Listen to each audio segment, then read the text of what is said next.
My dad tore up my $50,000 scholarship in front of me and told me to be like my brother. I packed up and left that night. Yesterday, he called from his car crying because my brother stole everything from them. I'm Sophia, 24, and I'm a director of engineering at a tech company in Silicon Valley. 6 figures, company equity, team of 20 people. But to my parents, I might as well not exist. Growing up, my parents programmed my older brother David to think he was untouchable. Meanwhile, I was groomed to be nothing but a future baby carrier and housewife. When I won a $50,000 academic scholarship at 16, my dad tore it up right in front of me. I can't believe you even considered this, he said. You should be pregnant by now. That same week, they bought David a $50,000 BMW for his birthday. Image matters for men, Dad explained. When I started crying, he slapped me across the face. But the scholarship incident wasn't even the worst part. My mom had been training me since I was 8 years old for my only acceptable future role as a mother. Every weekend, she made me wear a pregnancy simulation suit filled with sand. I had to practice taking care of crying dolls and watch birthing videos for hours. When I told her at 14 that I wanted to be a doctor,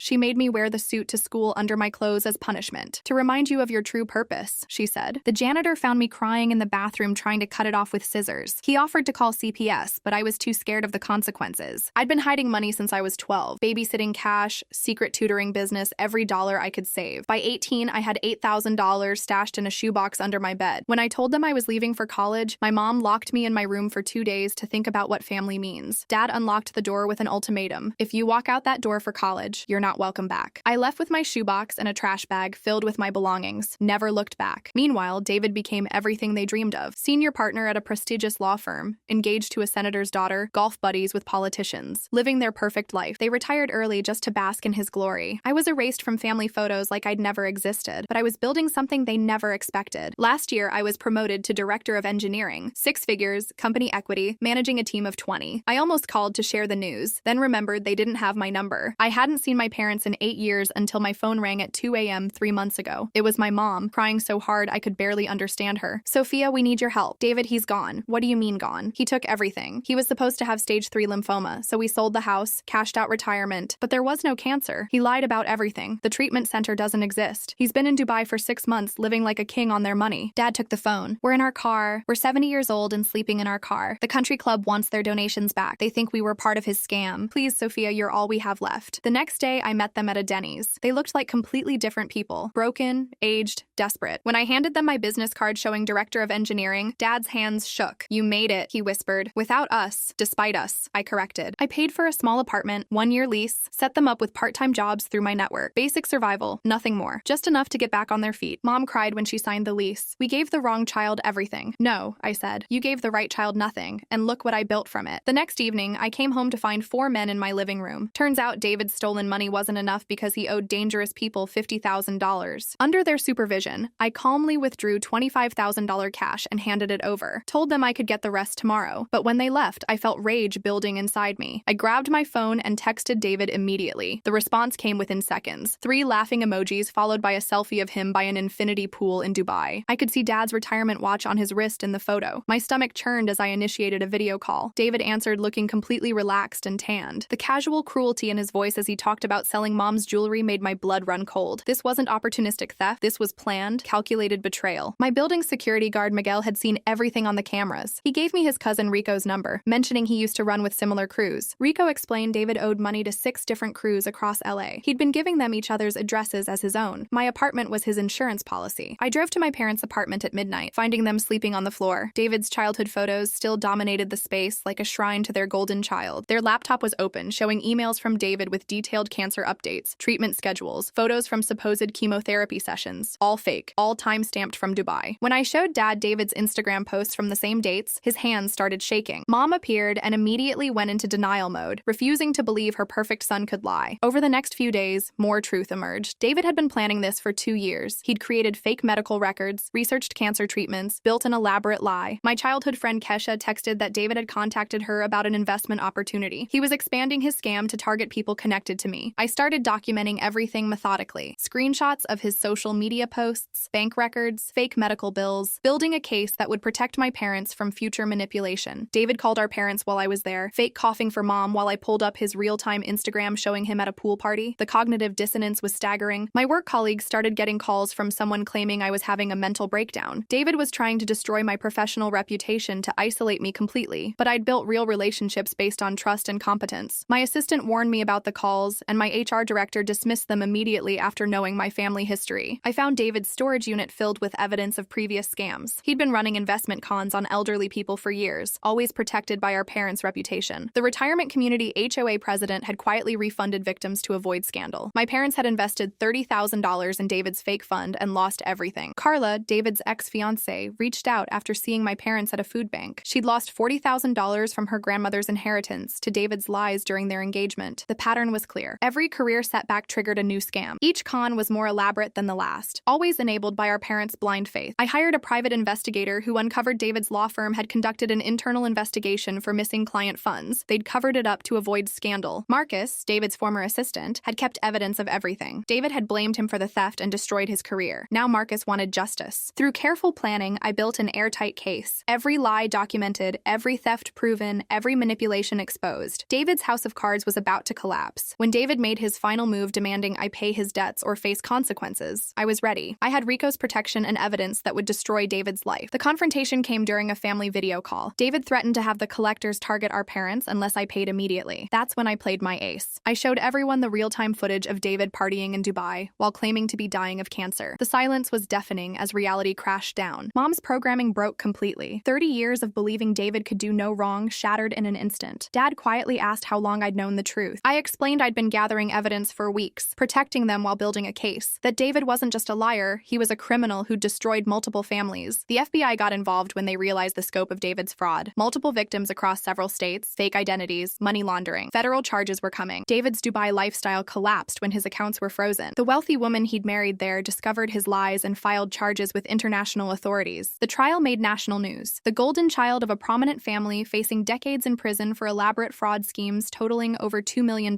My testimony was devastating. I calmly explained how our parents had enabled his behavior for decades, how their favoritism had created a monster. The jury took less than 4 hours to convict. David got 15 years in federal prison plus full restitution to all victims. Justice served. Our parents lost everything in the aftermath, but started therapy to rebuild their relationship with me. For the first time, we were connecting as real people. I established a victim support fund using the restitution money, helping families destroyed by financial predators rebuild their lives from nothing. 6 months later, David tried calling me from prison with threats about what would happen when he got out. I recorded everything and sent it to his probation officer. His sentence was extended by 3 years for witness intimidation. Some people never learn that actions have consequences until it's too late. My parents sent a Christmas card last year. Just their names, no message. I threw it away without opening it. Some relationships can't be repaired. The business is thriving beyond anything I imagined. We're expanding globally, and I'm being featured in tech magazines as a rising star in engineering leadership. I hired Jamie, an 18-year-old whose parents disowned him for being gay. He reminds me of my own experience with family rejection for not conforming to their expectations. Jamie just got accepted to MIT for computer science. I'm paying his tuition through our employee education program, breaking cycles of rejection and building real family values. Sometimes the best thing toxic family can do is reject you. It forces you to build something better on your own terms with people who actually deserve loyalty. The Victim Support Fund has helped over 200 families recover from financial fraud. Real change, real healing, real justice for people who deserved better than predators like David. To anyone whose family chose a golden child over basic fairness, remember this. You can't control their choices, but you can control yours. Choose integrity over loyalty to people who don't deserve it. Build the family you deserve through shared values, not shared DNA. Surround yourself with people who support your dreams instead of crushing them. David's true legacy isn't the money he stole or lives he damaged. It's the community of survivors who came together to rebuild and help others heal. Every success story from our fund proves good people can overcome damage caused by family predators. Justice isn't just punishment, it's healing and prevention. Last month, I got promoted to VP of Engineering. The company is going public next year and my equity will be worth millions. Built from nothing after being told I was worth nothing. My parents tried reaching out through the Victim Fund's website, said they were proud of my success and wanted to reconcile. I deleted the message without responding. Some bridges stay burned, and that's perfectly okay. I have a real family now through work, friends, and the community I've built around helping others. Thanks for following this journey. Sometimes the best revenge is building something beautiful, while toxic people destroy themselves with their own choices. The scholarship they tore up was worth $50,000. The company equity I earned will be worth $50 million.